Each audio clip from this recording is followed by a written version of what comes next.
Ilang residente sa isang barangay sa Mangaldan, Pangasinan ilang linggo nang nakakaranas ng pagbaha. Silipin sa report.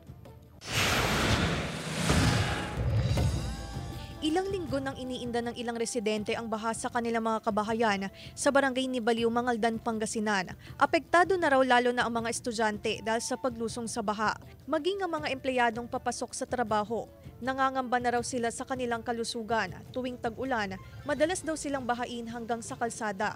Nahihirapan po sila, ma'am. Hindi lang mga bata, pati po yung mga matatanda. Siyempre po yung leptospirosis po.